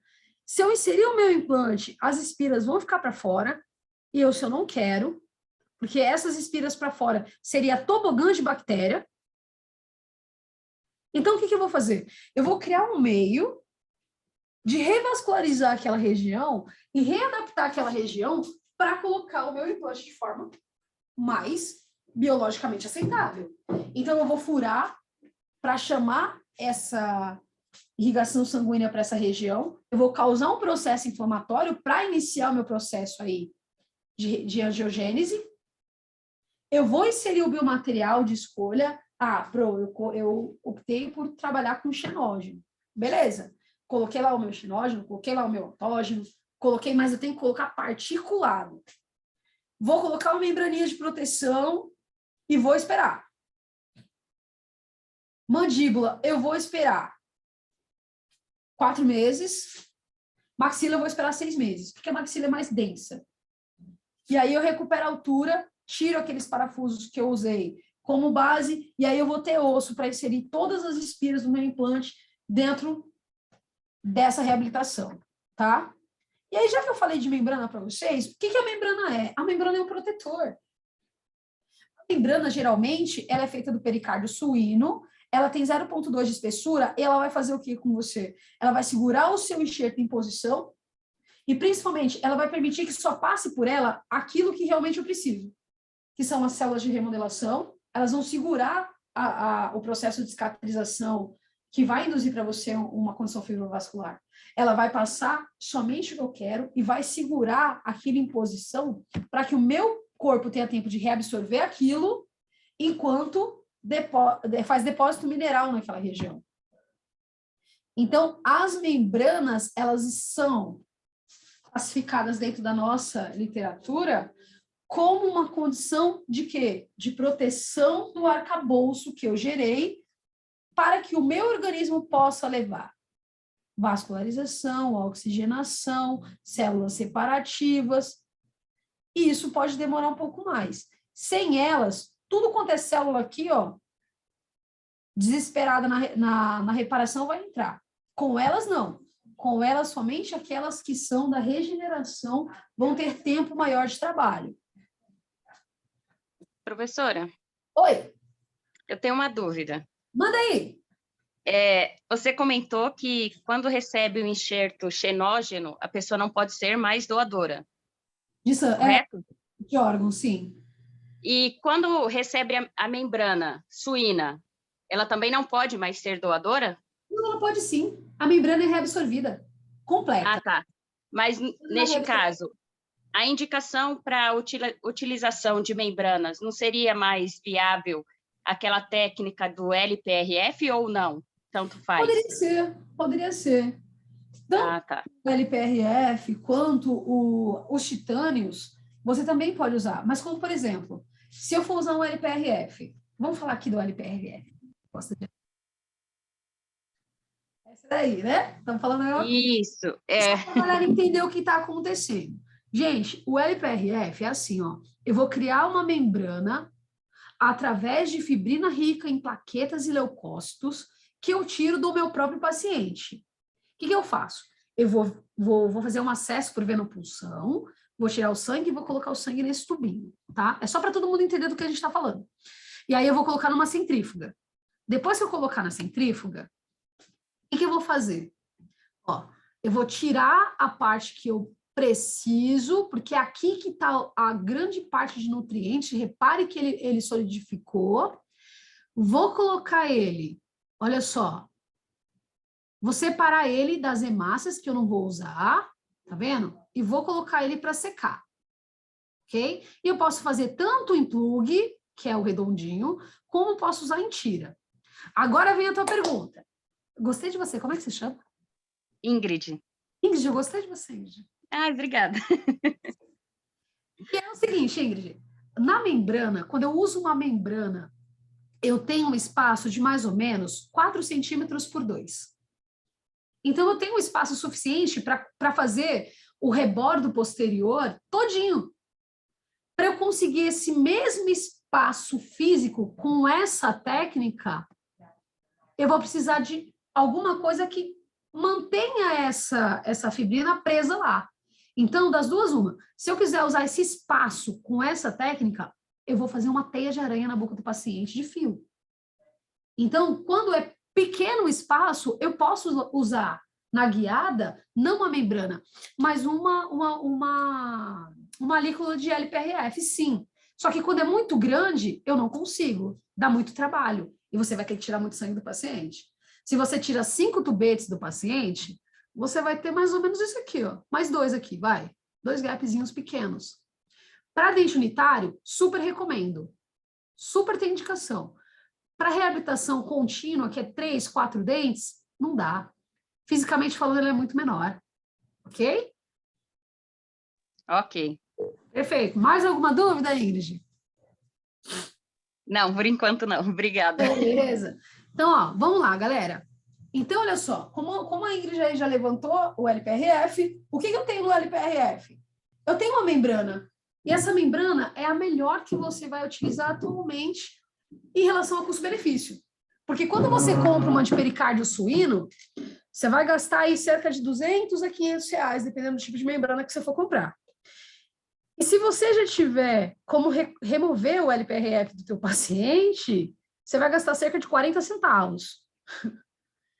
Lembrando que a indicação que eu tenho é para dente unitário. Seguinte, vendi um implante para o paciente, só que ele não vai fazer agora, ele vai viajar quando voltar, faz. Só que ele estava com um elemento dentário que eu precisava fazer exodontia de qualquer jeito. O que eu posso fazer para manter aquele rebordo? Eu faço a exodontia, eu entro com enxerto e LPRF. Porque é um elemento só. Olha aqui a gordurinha do LPRF. Ele é pequenininho. Eu vou suturar para tentar aí uma cicatrização em primeira intenção. E aí o paciente viaja. Quando ele volta, ele tem rebordo ósseo adequado. Olha só, ele quase não perdeu nada. Tá vendo?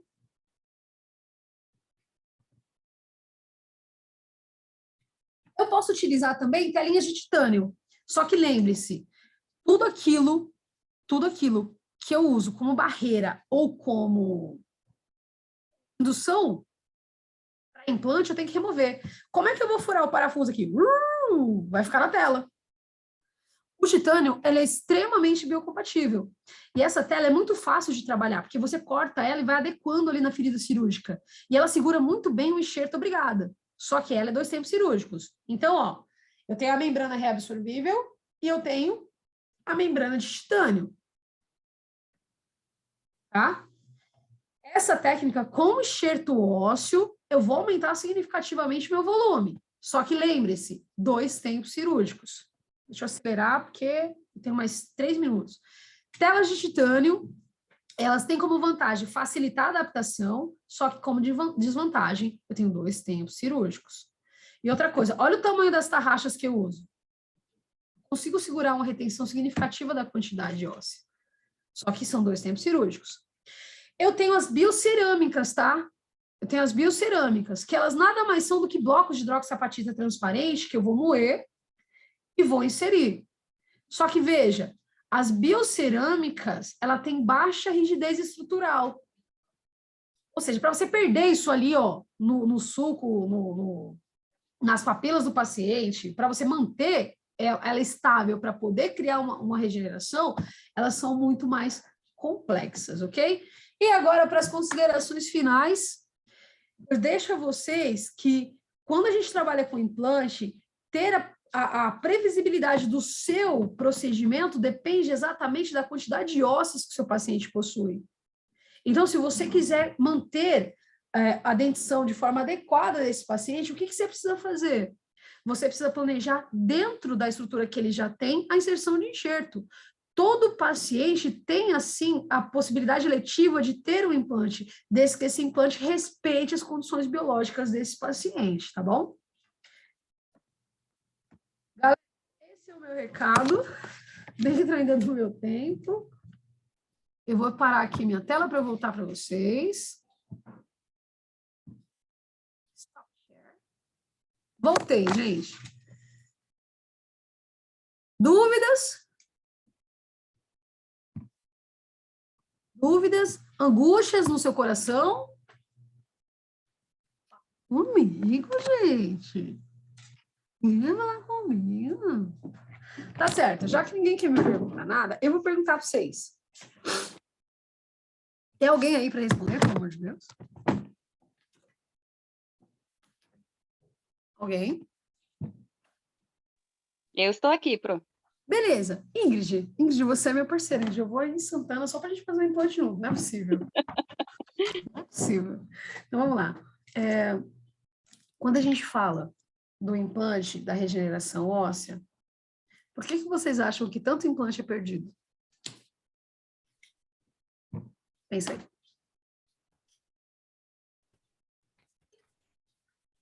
Por que se perde o implante? Asepsia. Opa, quem? Eu acredito que é por conta da infecção, sei lá. É asepsia, né? Pode ser uma sepsia, exato. pode ser uma sepsia, pode ser uma infecção. O que eu quero que vocês entendam é, você pode usar a melhor técnica de enxerto do mundo. A melhor. Que particularmente, eu acredito que todos a longo prazo cheguem ao mesmo resultado. Mas a questão é justamente o operador. É o operador. Então, é uma coisa que eu deixo para vocês aqui. Eu não sei quantos de vocês querem seguir para a área. Particularmente, eu gosto bastante, porque é uma cirurgia que, por mais que ela aparenta ser invasiva, ela é uma cirurgia muito delicada, porque eu preciso manter todo o meu rebordo gengival intacto. Primeira coisa, se eu vou trabalhar com enxerto, ele vai ser embalsamado ou em soro ou em sangue, tá?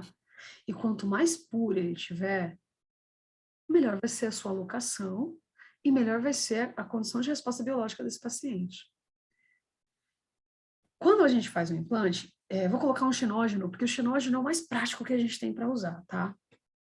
Ele vai vir aqui num tubinho, eu vou pegar esse tubinho, coloquei ele numa cubeta, vou colocar nele soro, no meu próprio contraângulo mesmo.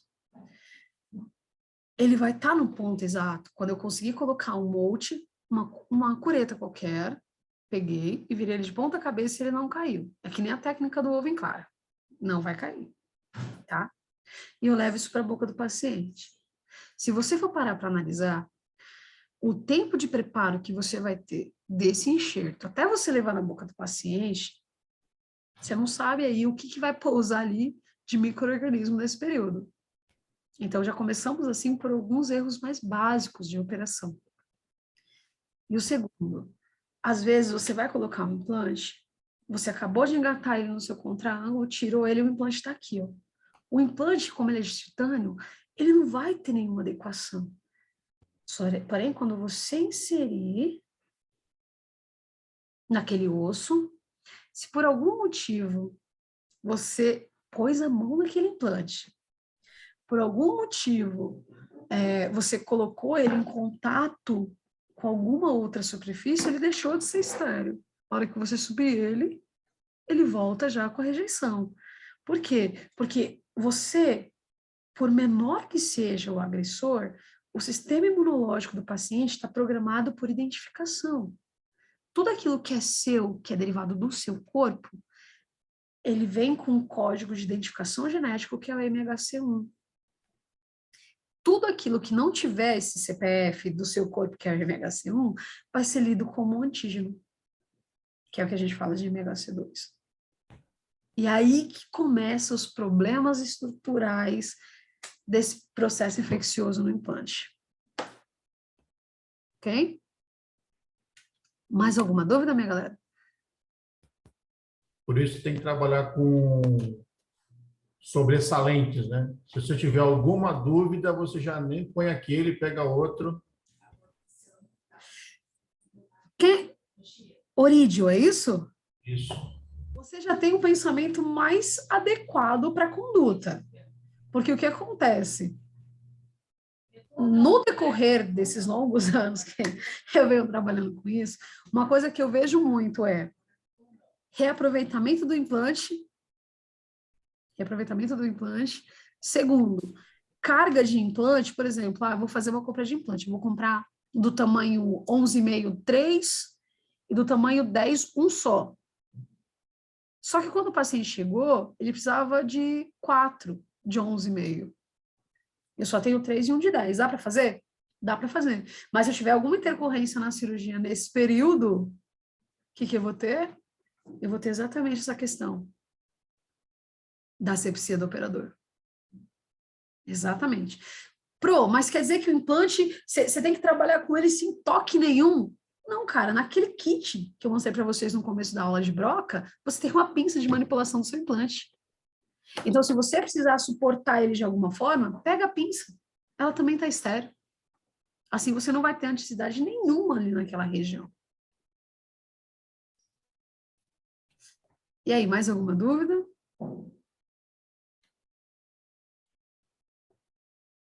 Acho que em relação ao tema, não. Não? Aí eu vou deixar uma pergunta para vocês aqui. Se eu falei para vocês que todo paciente pode ser elegível para implantodontia, quando é que você chega com aquele senhorzinho, com aquela senhorinha que já perdeu dente há muito, muito tempo, que o rebordo dele é só a lâmina? Sabe do que eu tô falando, gente? Sabe? Bem fininho.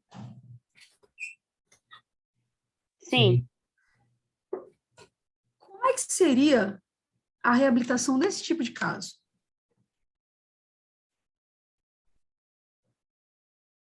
No caso de um inferior, por exemplo, Vamos dar um exemplo de inferior. O inferior é magnífico. Porque o que acontece? Na mandíbula, a perda de osso sempre vai ser, ó, em linha contínua. Eu vou perder espessura. A largura permanece, mas a espessura perde.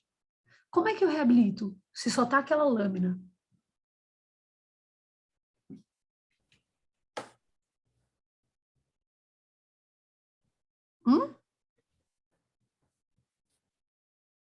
você teria que fazer aquele sistema de você faz os anteriores, a região entre os mentos, e você faz a extensão sem usar o osso do posterior ali, no caso.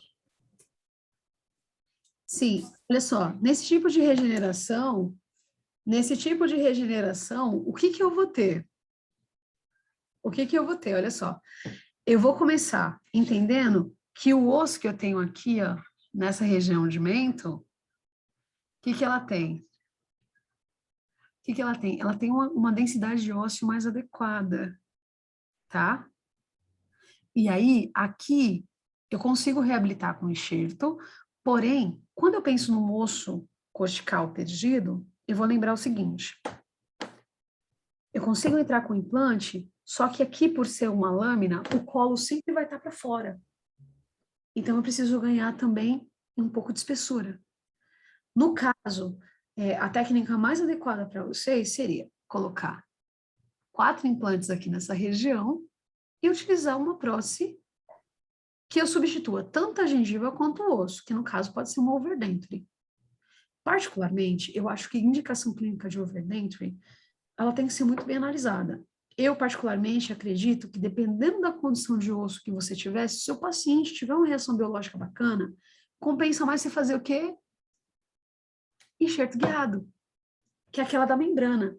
Aí eu consigo fazer a vascularização nessa região, membrana, menta aqui, ó, subiu, e aí eu restabeleço com o protocolo, que é o quê? A prótese total, mais apoiada na própria mucosa do paciente.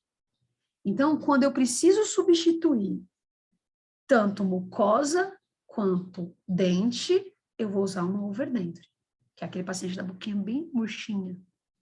Quando eu vou na condição biológica de ter gengiva, ter suporte e osso, eu vou substituir só dente. Aí eu vou colocar um protocolo, que é aquela prótese total, presa por 6 pinos de implante. Por até 6. Dá para subir protocolo com 5. Perfeito. E maxila seria o zigomático? Dá para subir em pilar zigomático. A gente sobe aqui, ó. Aqui assim. Porque o que acontece? Dentro dessas considerações, eu tenho que pensar na condição anatômica, certo? Eu vou abrir para vocês aqui, ó, só para a gente debater esse assunto. Essa daqui, ó.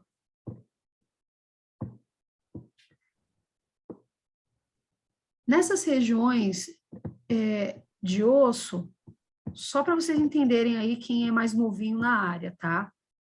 Quando eu faço implante, eu preciso saber que tipo de osso estou trabalhando, tá? Então, o osso tipo 1 é aquele que a cortical é densa, tá vendo? Que é no caso de um osso mais grosso, e a trabécula é pequenininha, e eu sei que é aqui que vai acontecer a minha vascularização, tá? Eu sei que é aqui. Esse é o osso tipo 2, que eu tenho tanto uma camada densa, quanto uma quantidade de trabécula significativa. Quanto mais trabécula, Vocês estão vendo a minha tela? Sim. Sim. Quanto mais trabécula, maior a condição de dissipação de impacto. Quanto mais cortical, mais resistente ele é. Então, para a gente dar implanto, isso aqui é sonho. E aí eu tenho o osso tipo 3, que eu tenho uma cortical fininha e as trabéculas pequenas. E eu tenho o tipo 4, que eu tenho uma cortical fina e, veja, uma medula bem grande. Tá certo? Seria o pior osso. Na verdade, a gente adapta ele, né? A gente adapta porque a gente trabalha em todos os tipos de osso. Então, eu tenho implante que é igualzinho um parafuso. Ele tem ponta ativa e trava. Eu tenho implante que é quadrado, que ele não tem ponta ativa, então ele vai de acordo com o buraco que eu já fiz com as brocas, tá? Ou seja, eu tenho implante que ele não vai respeitar a limitação da broca que eu coloquei. Se eu continuar torcendo, ele vai parar aqui dentro do seio. Ou vai parar aqui fora, ó, rasgando a pele do paciente. Já na condição de osso tipo 4, eu vou optar por fazer sempre a utilização de implantes que não tem essa ponta ativa para ele não vir parar aqui dentro. Mas olha só, osso tipo 1, eu só vou ter aqui embaixo, olha só, aqui, isso aqui, ó, eu tenho que irrigar bem, porque eu não posso entrar com isso aqui com temperatura. Tá? Do mesmo jeito que eu queimo dentina, eu queimo osso. Tudo aquilo que é mineralizado queima, se você não irrigar. Nessa região, eu tenho o osso tipo 3, que é aquele osso da cortical fininha, com as trabéculas pequenas. Em cima, olha só o osso melhor que eu tenho aqui, ó. Tá na onde? Pilar zigomático. Assim como eu tenho um 3 na região de dentes anteriores e um 4 nessa região aqui, ó, de pré e molar. Eu tenho um tipo 2 aqui na região, olha só, de terceiro. Então, é aqui que eu vou remover quando eu preciso de enxerto autógeno. Vou lembrar para vocês outra coisa que é muito importante na área do implante. Comunicação com o seio. Por quê? Porque os molares têm íntimo contato com o seio quando o paciente tem uma condição anatômica que já indicam alguns critérios pré-requisitados, como, por exemplo, o paciente sentou na cadeira para fazer implante, você olha lá no palato dele, o palato dele é ovalado, é fundo. Você sabe que esse cara é um respirador bucal. Se ele é respirador bucal, o seio dele sempre vai passar por uma condição inflamatória, uma sinusite, é uma rinite mais forte, e isso vai fazer com que haja pneumatização, ou seja, esse seio vai procurar crescer, se aproximando cada vez mais das raízes desses molares. Ok? Em alguns casos, eu vejo alguns dentistas fazendo opções por aqueles implantes que ele é pequeno, tipo aqueles da Bicon, que tem 6 milímetros. Sim, eu sei de qual você está falando. Para não fazer enxerto? Sim, sim. Só que o que você tem que lembrar? Quando eu trabalho com implante bem pequenininho, de 5, de 6, o que esses implantes vão ter como característica? Deixa eu ver, eu acho que até tem uma foto aqui, ó, para quem não sabe do que a gente está falando. Deixa eu ver aqui. E achei. Ó, quando a gente trabalha com esses implantes, uma característica significativa que eu tenho, ó, repara que ele é pequenininho, é curtinho, mas o que ele é? Largo. Ele é largo. Largo. Então, eu vou dissipar por aí. É aí, quando eu utilizo dessa técnica, eu tenho um implante que ele tem maior tendência à avulsão. Só que, de contrapartida, eu tenho um implante que eu não dependo de um enxerto. Olha a diferença dele para a diferença, por exemplo, de uma HE ou de um cone Morse. Olha só. Lembrando a você que ele é pequenininho, ele é largo, mas você tem uma coroa. Quando você tem uma coroa de molar, por exemplo, qual é a grande desvantagem desse cara? Avulsão. Avulsão. Por quê? Porque você vai ter um elemento implantado que pode chegar a quase o tamanho da coroa que você vai subir. Então, você tem que tomar muito cuidado com isso.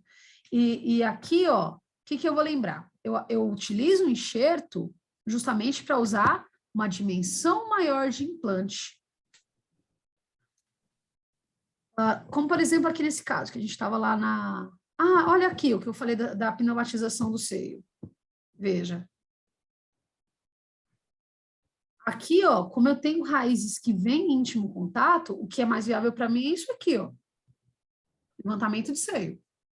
É enxerto dentro do seio. Ok? Entendi. Gente, não confio, cara, nesses implantes curtos, de razão curta. Mais alguma dúvida? Não, tô tranquilo. Obrigado. Tranquilo? Galerinha do CIO, tem alguém aí? Oi, estamos sim, professora. Excelente palestra. Parabéns. Vocês querem que eu continue? A gente tem um amiguinho entrando aí agora. Oi! Olá! Cadê? Você tá me vendo? Eu tô te vendo no crachá. Então tá bom. Baixei, pronto, abaixei. Senta aqui, prof. Se o pessoal tiver a fim de continuar com você na sala, a sala é sua, fica à vontade. Galera, mais algum questionamento? Mais alguma dúvida? Aproveita, hein? Aproveita. Fiquem à vontade. A sala é sua, a casa é sua, o congresso é seu. A outra aqui, ó. Oi, professor. Cadê a imagem? Vem aqui, prof. Ali, ó. Eu não quero pôr não, professor. Obrigada. Não quer? Não quero não, obrigada. Dá um pulinho aqui, que tem? Ó, hoje está bem servido. As Tem mais meninas café. capricharam hoje. As meninas capricharam hoje. Tem cafezinho, a gente está bem servido aqui. Nossa, Parabéns, vocês estão Parabéns. cada vez mais chiques, viu? Poxa. Isso aqui não é mole não é fraco não. Pô. Ele só convida professores tops. A Regiane aí, Regiane, eu me lembro de você no começo do semestre. Acho que você era primeiro ou segundo semestre quando eu estava lá. Era. E já tá para formar, não tá não? Agora em dezembro. Meu Deus. Parabéns. Então, gente, é o seguinte, se você quiser continuar o assunto render aí, vocês fiquem à vontade. A sala é de vocês, tá? Fiquem à vontade. As outras aulas são em outras salas, então você fica à vontade com o pessoal aí, tá bom? Perfeito, gente. Mais alguma que você dúvida? Em relação... Mas eu queria saber uma coisa. Ontem eu estava vendo uma palestra da cirurgia guiada. Eu achei, mega interessante. Que ela é toda digital, prototipada e tal. Num caso desse que você tem que fazer essa combinação com o implante, com o enxerto, você faz um processo, depois você faz o outro? Orídio, muito boa pergunta. Olha só, eu tenho duas formas de trabalho. A primeira delas eu posso fazer enxertia e esperar. Porque, olha só, quando meu paciente vem com aquela baixa já reabsorção no meu osso, eu sei que esse paciente está há 2, 3, 4, 10 anos sem dente. Então, eu posso subir o meu enxerto, fechar e fazer um segundo tempo cirúrgico com a inserção do meu implante, sem problema algum. Porém, eu tenho uma segunda alternativa que é, poxa, o paciente bateu o carro e está sem um incisivo central. E aí, infelizmente, nessa conduta, fraturou um pedaço e meu implante vai ficar com as espiras para fora. Aí, nesse caso, eu posso fazer em processo único. Eu subo o implante e já subo com o enxerto. O que vai definir para mim se eu vou poder colocar uma coroa provisória no próprio implante ou se eu vou fazer uma coroa adesiva é a capacidade em newtons que eu tenho de dar torque naquele implante. Pensa comigo que o implante ele vai servir como parafuso, tá?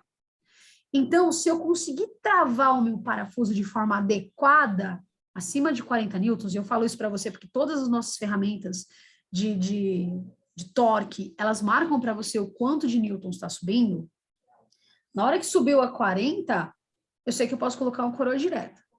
Se eu fiz o torque, eu cheguei a 31, 30, aí eu sei que eu vou ter que fazer uma prótese adesiva, ou não vou colocar nada em cima daquele enxerto. Vou mandar para o paciente para casa e vou acompanhando por radiografia uma vez por mês. Seria o caso da carga imediata, né? Você precisa ter 45 newtons para uma carga imediata, né? Sim. Implante de 11, 40 já vai. Vai tranquilo. 40 ele já sobe. Você, Oriide, já tem alguma experiênciazinha sim, viu? Porque você está me fazendo questões aí, me perguntando que coisas que eu só costumo responder na pós. Você já tem sim uma experiênciazinha, Oriide. Eu acompanho bastante cirurgia, sim, professora. No consultório que eu trabalho, bastante cirurgia, sim. Por isso que eu perguntei do LPRF. Boa, viu? Porque é muito utilizado isso aí lá. Boa. Aí eu falei, eu achei que não ia chegar nessa parte, por isso que eu me antecipei. Não, eu particularmente gosto bastante de trabalhar com LPRF. Eu gosto muito, por quê? Porque eu tenho certeza que eu não vou ter nada cruzado do meu próprio paciente, e a minha resposta biológica é sempre muito rápida. Eu acredito que no decorrer da evolução, quando de fato o LPRF conseguir se estabilizar na literatura, porque o que acontece? A gente está falando de um agregado plaquetário que já foi o vilão, já foi o mocinho, já foi o cara que falaram que não servia para nada, então você tem uma discussão literária muito intensa sobre ele. Só que, clinicamente falando, ele me atende.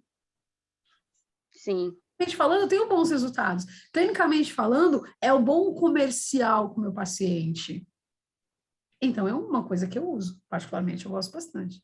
Às vezes, se eu vejo que o paciente não tem condição de fechar aquele implante, mas eu vejo que ele tem interesse em adquirir, às vezes você faz uma exodontia para que aquele paciente não tenha aquela reabsorção imediata, você pode entrar só com o LPRF, mesmo sem implante.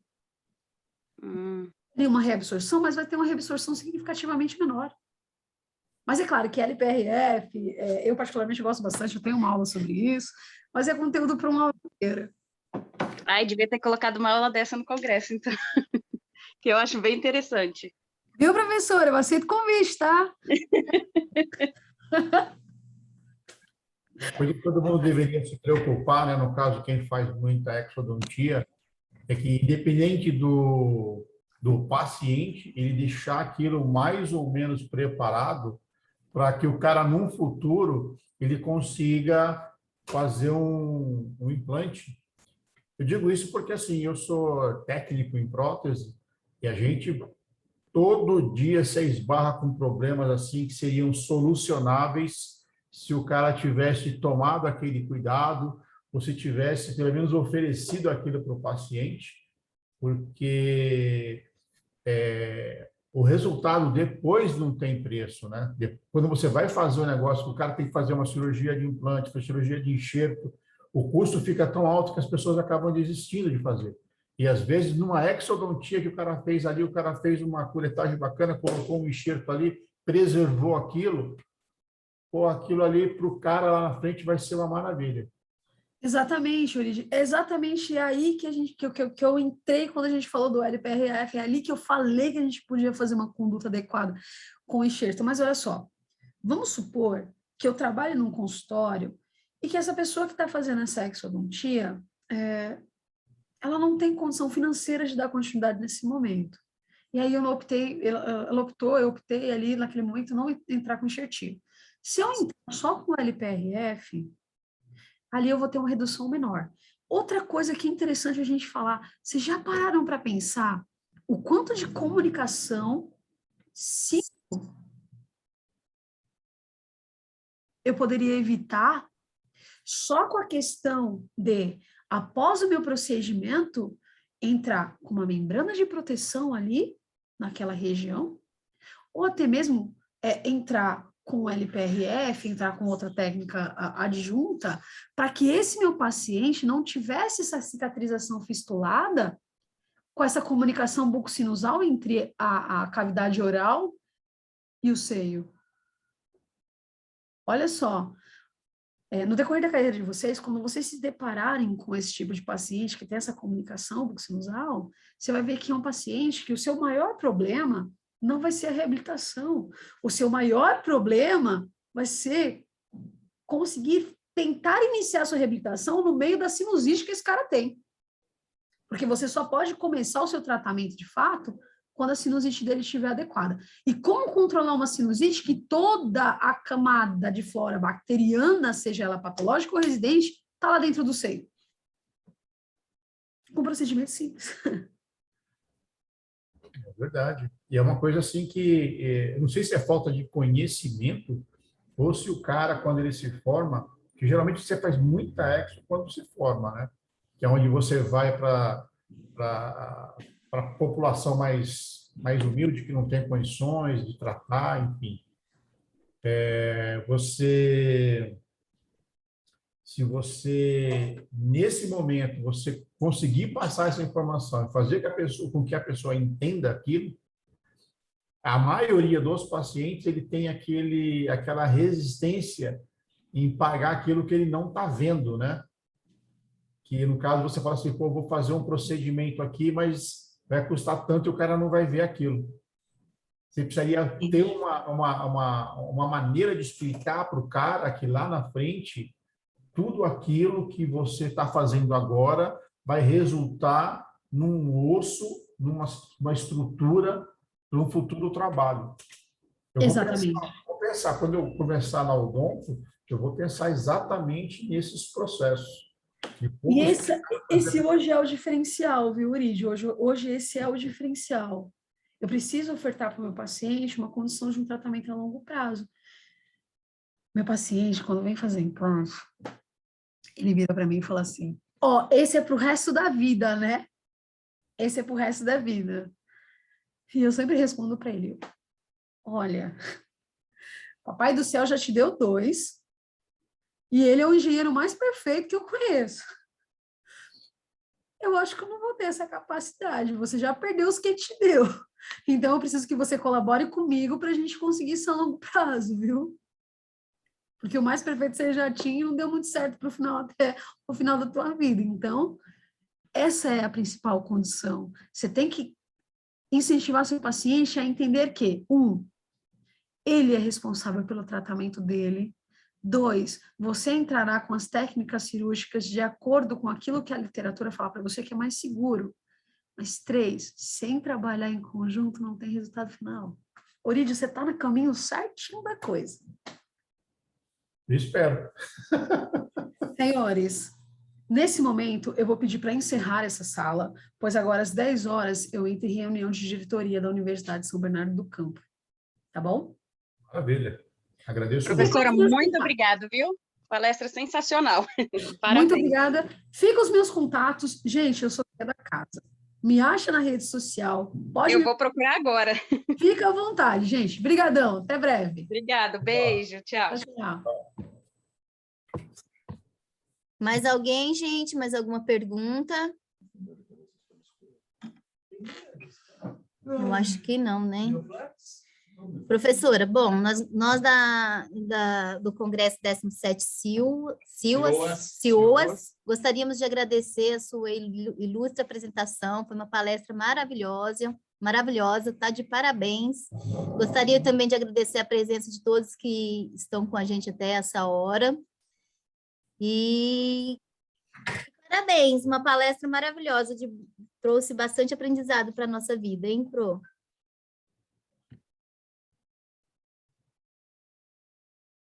Eu acho que ela já saiu, Lívia, que ela falou que tinha uma reunião às 10 horas, eu acredito que ela já tenha saído. Ah, então tá bom. Bom dia a todos, fiquem com Deus. Vou encerrar a gravação. Beijo, tchau. Beijo, tchau.